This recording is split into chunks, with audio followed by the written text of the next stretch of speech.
Mobile ইন্টারনেটের ক্ষেত্রে ৩% ও প্রথমবারের মতো ব্রডব্যান্ড ইন্টারনেটের উপর ১০% সম্পূরক শুল্ক আরোপ করেছে জাতীয় রাজস্ব বোর্ড এনবিআর। এতে মোবাইল সেবায় ১০০ টাকায় ৫৬ টাকা কর ও ব্রডব্যান্ড সংযোগে অতিরিক্ত ৭৭ টাকা দিতে হবে গ্রাহকদের।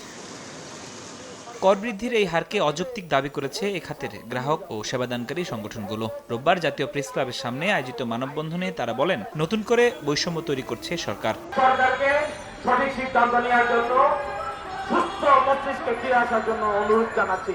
18 কোটি জনগণ বরদাস্ত করবে না। আজকে এখানে যেভাবে দাঁড়িয়েছি এনবিআরেও যাব, প্রয়োজন বোধে আমরা সচিবালয় ঘেরাও করবো। ব্যাটারিয়ালারা যদি সরকারের সিদ্ধান্ত পরিবর্তন করতে পারে, আর যারা দেশে 18 কোটি মানুষের সেবা প্রদান করেন তারা কেন পারবেন না?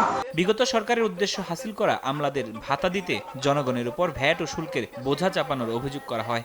পৃথিবীর কোনো দেশে ইন্টারনেট বিলের এত বড় টাকা সরকারের পকেটে যায় না। যারা আসলে গত 15 বছর এই সরকারকে, স্বৈরাচারী সরকারকে টিকিয়ে রাখতে সহায়তা করেছিল, তাদের মহার্ঘ ভাতা দেওয়ার জন্য, তাদের সুযোগ সুবিধা দেওয়ার জন্য সরকার 14 কোটি মানুষের উপরে ট্যাক্স ধার্য করেছে। মানববন্ধনে বক্তারা বলেন, ভ্যাট বাড়ানোর বিষয়টি সরকার ও এনবিআর এর মধ্যে নতুন করে বিতর্ক তৈরি করবে।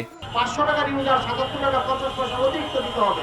এই টাকাটা কোথেকে আসবে? সাধারণ জনগণ এখন এই মুহূর্তে চায় না যে কোনো নতুন করে ভ্যাট এবং ট্যাক্স ধার্য করা হোক। আমি বলবো এটা সরকারের বা এনবিআর এর আরেকটা নতুন ছাগল কাণ্ড। এটা তাদের এই বছরের ছাগল কাণ্ড। ভ্যাট বাড়ানোর সিদ্ধান্ত পরিবর্তন না করলে বৃহত্তর আন্দোলনেরও হুঁশিয়ার দেন গ্রাহক ও সেবাদানকারী সংগঠনগুলো। এই ধরনের অযাচিত এবং অদরকারি ভ্যাট ট্যাক্স প্রত্যাহার করবেন। ফরহাদুর রহমান, সময় সংবাদ, ঢাকা।